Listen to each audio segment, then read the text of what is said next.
फसल कटाई को देखते हुए अलर्ट इंडिया न्यूज ने चीफ एग्रीकल्चर ऑफिसर विजय उपाध्याय से की खास बातचीत, जिसमें उपाध्याय ने बताया किसानों की फसल कटाई जल्द से जल्द शुरू होगी और हमने 24/7 हेल्प डेस्क टीम बना ली है। अगर किसी भी किसान को किसी तरह की दिक्कत आती है वह इन नंबरों पर संपर्क कर सकता है। उपाध्याय साहब, हमें आप ये बताइए कि जैसे कोविड-19 चल रहा है जी, तो उसमें किस तरह की तैयारियां जो है एग्रीकल्चर डिपार्टमेंट ने किसानों के लिए की? जी, इसमें यह है कि कोविड-19 की जो समस्या है सबके लिए है, तो फार्मर्स के लिए भी है, लेकिन फार्मिंग में हम ये ऑपरेशंस बड़ा इंपॉर्टेंट ऑपरेशन है हार्वेस्टिंग का। 6 साल की मेहनत है किसानों की और उसकी कटाई करनी है, और अगर कटाई नहीं करेंगे तो खाएंगे क्या, और जो उन्होंने 6 महीने लगाए हैं उस पर, तो कैसा इकोनॉमी कैसे चलेगी। तो ये ज़रूरी सेक्टर है, फार्मिंग ज़रूरी सेक्टर है। तो इसके लिए गवर्नमेंट ने स्पेशल दिशा निर्देश दिए हुए हैं, इसको लॉकडाउन से बाहर रखा। और लेकिन सोशल डिस्टेंसिंग का वो मैंडेटरी है, और पूरी गाइडलाइन दी हुई है कि आपने कैसे सोशल डिस्टेंस मेंटेन रखना है, कैसे सैनिटाइजर्स का यूज़ करना है, और जब हार्वेस्टिंग करते हुए कितने दूर रहना है। और ये भी है कि जब खाना है तो आपने बर्तन एक दूसरे से शेयर नहीं करने हैं। तो ये सारी चीज़ें, हदायतें को अगर उसमें पालन होता है तभी इसको लागू किया जाएगा, और किसान अपनी हार्वेस्टिंग करेंगे और सेफ भी रहेंगे। मुझे ये बताइए कि किसानों की फसलों की कटाई के लिए किस तरह की तैयारियां जो है एग्रीकल्चर डिपार्टमेंट? आप जैसे मैं आपको थोड़ा नक्शा में बताता हूँ कि पूरा हमारे डिस्ट्रिक्ट में जो हमारा एरिया है अंडर व्हीट क्रॉप मोस्टली जिसकी कटाई हुई है 45,000 हेक्टेयर के करीब है।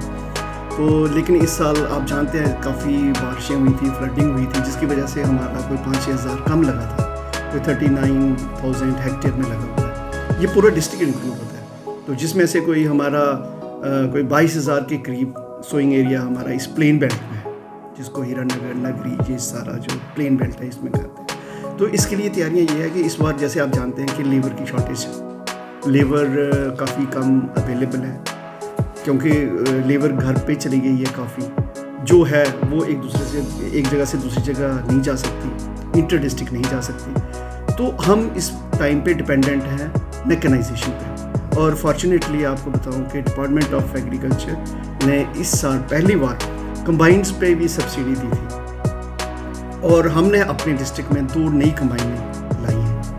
आप समझ सकते हैं कि ये काफ़ी कॉस्टली होती हैं, 20-22 लाख की आती है, तो हमने 8 लाख की सब्सिडी देते हैं एक पे। तो कोविड-19 का तो पता नहीं था, लेकिन ये हमने ले ली थी, और इसी टाइम पे ली थी, मार्च में ली थी। तो जिसका आप समझते हैं कि हम जो है अर्ली इसकी कटाई करने में कामयाब हो रहे हैं। आज ही हम एक इनॉग्रेट करके आए, दूसरी जो हमारी कंबाइन थी, डीसी साहब गए थे, तो हमने वो समर्पित कर दी किसानों के लिए, और किसान उसके लिए खुश हैं कि अगर लेबर नहीं तो मशीनरी है, दैट विल टेक केयर। ठीक है। अच्छा, मुझे ये बताइए कि जैसे ये मूवमेंट ऑफ कंबाइन रहेगी या ट्रैक्टर्स या कुछ ऐसा कोई, मतलब कि सारों को आपने बोल दिया है कि मतलब इनको लॉकडाउन के दौरान जो है नहीं रोका जाए, क्योंकि फार्मर्स की फसलों की कटाई। अब देखो कि ये जो कंबाइन है ना, मशीनरी, इसका बड़ा इंपॉर्टेंट रोल है, इन द सेंस कि जो महीनों लग जाते हैं कटाई में, कंबाइन जो है 1 घंटे में 2.5 से 3 एकड़ तक भी कर सकती है, 2 एकड़ तो करती है। तो आप लगा सकते हैं, अगर हम इसको ऐसे करें कि हमारे पास अगर 10 कंबाइनें हैं, तो मैं इसका पूरा जो प्लेन बेल्ट है, इसका ऑपरेशन 15 दिन में कंप्लीट हो सकता है, और we are self sufficient in Kathua district में कहूँ। लेकिन बाहर की कंबाइनें आना भी ज़रूरी है, क्योंकि वो आएंगी तो और भी टाइम कम लगेगा, क्योंकि आप मौसम पे प्रेडिक्ट नहीं कर सकते। जब तक आपका अनाज घर पे नहीं जाता तब तक वो अपना नहीं है। तो इसलिए हमने इवन डिस्ट्रिक्ट एडमिनिस्ट्रेशन के साथ मिलके, इवन अपने डीसी साहब की बिल्कुल क्लियर कट इंस्ट्रक्शंस हैं, अपने एसएसपी साहब ने भी सारे नाकों को, जितने भी नाके हैं, उनको बोल दिया कि फार्मिंग एक्टिविटी के लिए कोई रोक टोक नहीं होगी। सिर्फ एक्टिविटी नहीं, उनकी प्रोड्यूस लेके भी अगर कोई पिकअप जाएगी, कोई ट्रैक्टर जाएगा, ट्रॉली जाएगी, कोई ट्रेडर जाएगा, तो उसके लिए भी रोक टोक नहीं है। ये रोक टोक सिर्फ ये नहीं है कि सिर्फ डिस्ट्रिक्ट में, इंटर डिस्ट्रिक्ट भी नहीं होगी, इंटर स्टेट भी नहीं होगी। और हम कोशिश कर रहे हैं कि 22 से कंबाइनें ज़्यादा से ज़्यादा आएँ। उसके लिए हम वी हैव गियर्ड, उनको परमिशंस कैसे देनी है, एवरीथिंग SOPs वो रेडी है, उनको कोई प्रॉब्लम नहीं आने वाली। जो ये फसलें कटेंगी उसके बाद उनको मंडियां भी कुछ खोल रहे हैं? हाँ, क्योंकि जो मंडियाँ होती हैं, ये गवर्नमेंट अब जैसे जानते हैं कि मिनिमम सपोर्ट प्राइस होती है, तो इस बार जो वीट की मिनिमम सपोर्ट प्राइस है 1925 पे पर क्विंटल तय की हुई है गवर्नमेंट ने। पैडी में तो प्रोक्योरमेंट काफ़ी होती है, FCI food corporation of India लेता है, हम कोलैबोरेट करते हैं, उनको मंडियाँ खिलाने में उनको फैसिलिटेट करते हैं हमारे स्टाफ। तो 8 मंडियाँ हमारी खरीद में थी, 8 मंडियाँ हमारी रबी में थी। लेकिन जो पिछला डाटा है वो ये बताता है कि वीट की प्रोक्योरमेंट नहीं होती नॉर्मली। क्यों नहीं होती? क्योंकि फार्मर को उनके खेत में ही मिनिमम सपोर्ट प्राइस से ज़्यादा पैसे मिल जाते हैं। और हमारा मंडी खोलने का यही एक है कि एक डेटरेंट होता है, अगर कोई ट्रेडर नहीं देता है तो वो हमारे पास आ जाता है, तो इसलिए इसका एक डेटरेंट इफेक्ट है। लेकिन फिर भी वी आर गियर्ड अप, हम रेडी हैं। फार्मर अगर FCI को देंगे तो हो जाएगा। अच्छा, जिस तरह से हमको बार बार जो है किसानों से बात करने का मौका मिल रहा है या हमारी बातें हो रही हैं, क्या जितने भी आपके मतलब कि आपके डिस्ट्रिक्ट के अंदर या आपके अंदर जितने भी ऑफिस आते हैं, किसान वहाँ जाके कुछ हेल्प ले सकते हैं, या आपने कुछ ऐसा काउंटर खोले हैं, हेल्पलाइन काउंटर्स खोले हैं कुछ? जी, मैं अब बताऊँ कि हमने अपने यहाँ ऑफिस में एक हेल्प डेस्क बनाया हुआ है, और उस पर मेरे जो ऑफिसर्स हैं 24/7 अवेलेबल रहेंगे।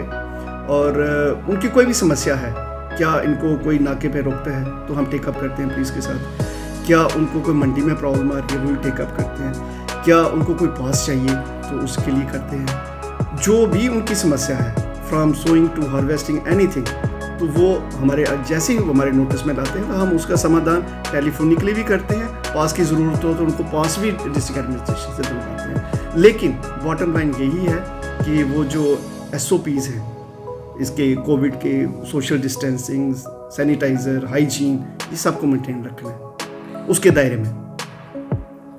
कुछ हमको और भी मैसेज आ रहे हैं, वो लोग कह रहे हैं कि अपने ऑफिस के बाहर जो है उनके फ़ोन नंबर्स, कॉन्टैक्ट नंबर्स और JCB के नंबर जो है वो हर ऑफिस के बाहर जो है वो होना चाहिए। जैसे कोई अब हीरानगर का है वो कठुआ नहीं आ सकता, या उससे आगे का है वो यहाँ नहीं आ सकता, तो अपने जितने भी आप ऑफिस हैं उनके बाहर जो है। ये आपकी बहुत बड़ी अच्छी सजेशन है। हमारे पास जितनी भी कंबाइंस यहाँ कार्यरत हैं उनके नंबर्स हैं, इवन जब वो बाहर से आएंगे तो उनके नंबर भी हमारे पास आ जाएंगे, तो हम इसको पूरा नोटिफाई करेंगे और हम कोशिश करेंगे कि न्यूज़पेपर में भी सारे नंबर दें ताकि किसानों को पता चले। वैसे हमारे जो हेल्प डेस्क में फ़ोन आते रहते हैं, लोग पूछते रहते हैं कौन से नंबर है, तो हम डायरेक्टली उसमें भी दे रहे हैं। लेकिन ये आपकी बात सही है कि हम जो जितने भी ऑफिस हैं वहाँ भी नोटिस लगा देंगे। कुछ एक सवाल है, थोड़ा हटके है।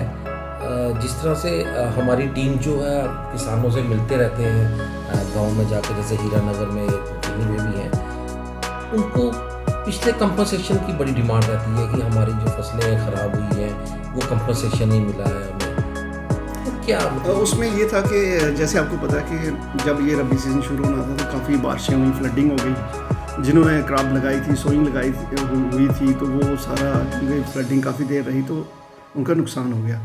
तो उस वक्त डिपार्टमेंट ऑफ एग्रीकल्चर ने काफ़ी एलेबोरेट एक्सरसाइज की थी, सारे हर जगह जाके पंच सरपंच से मिलके एक लिस्ट तैयार की थी, और वो लिस्ट हमने दी थी डिस्ट्रिक्ट एडमिनिस्ट्रेशन को दी थी, रेवेन्यू को दी थी। फिर उसके बाद रेवेन्यू के उन्होंने उसको वेरीफाई किया जो रिकॉर्ड के साथ, क्योंकि हमारे पास तो रेवेन्यू रिकॉर्ड है नहीं, हमें जो फार्मर जब वो बताए, हम एक ये बता देते हैं कि ये फार्मर अफेक्टेड है, कितना अफेक्टेड है, कितनी लैंड है, तो वो एज पर लैंड रिकॉर्ड होगा। तो वो उन्होंने वेरीफाई किया, और मैं आपको बताता हूँ कि लगभग 10 करोड़ के करीब लोगों को कंपनसेशन दी गई है ना, इतनी कंपनसेशन दी गई है। तो हो सकता है कि कुछ लोगों में ये हो कि मुझे कम मिली है, तो उसमें ये है कि वो उसके नाम पे जगह कम होगी लगता है। अब कुछ जगह उन्होंने जैसे कोई इंक्रोच करके गवर्नमेंट की लैंड पे लगाई हो तो उस पर कंपनसेशन नहीं मिलती, तो फार्मर सोचता है कि मुझे सारी मिलेगी, तो वो इश्यूज हो सकते हैं। कोविड-19 के चलते क्या मैसेज जो है आप किसानों को देना चाहते हैं? कोविड-19 को इसके चलते यही मैसेज देना चाहते हैं कि आपकी जो फार्मिंग एक्टिविटीज़ है वो पूरी लॉकडाउन से बाहर है। अपनी सारी फार्मिंग एक्टिविटीज़ आप कर सकते हो दायरे में, इसका मिसयूज़ मत कीजिए। मिसयूज़ मेरा मतलब कि आप किसान बताओगे कि मैं किसान का काम करने जा रहा हूँ तो जाओगे कहीं और, वो अलाउड नहीं होगा। इसके लिए भी एडमिनिस्ट्रेशन को सख्त होना पड़ेगा। और अपने घर में रहिए, लेबर जब लगाते हैं तो उनको पूरा सोशल डिस्टेंसिंग मेंटेन कीजिए, हाइजीन का ख्याल रखिए, खाना जो है वो अलग से बनाइए, उनको रहने का भी इंतज़ाम अलग कीजिए ताकि पॉपुलेशन मिक्स अप ना हो। खुदा ना खास्ता कोई कहीं से इन्फेक्शन लेके ऐसा ना हो कि ये एक लेबर से आपको इन्फेक्शन के दायरे में आ जाए और ये जो गॉड फॉरबिड के हमारा डिस्ट्रिक्ट इससे फ्री है एज ऑन डेट, डिस्पाइट के यहाँ कितना प्रेशर रहा है, तो हम चाहते हैं कि यहाँ ऐसा केस ना हो। तो ये कंसर्न है। ये पंजाब की कंबाइंस कब तक आ जाएंगी? पंजाब का कंबाइंस का ये रहता है बेसिकली कि पहले वो अपना काम ख़त्म करते हैं, उसके बाद यहाँ आते हैं।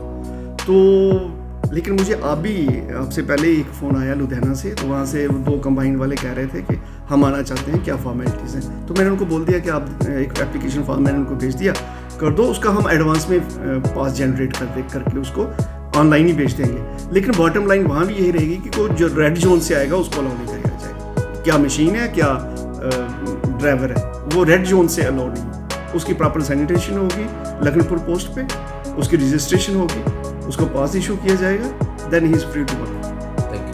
Thank you. कठुआ से alert India news bureau report.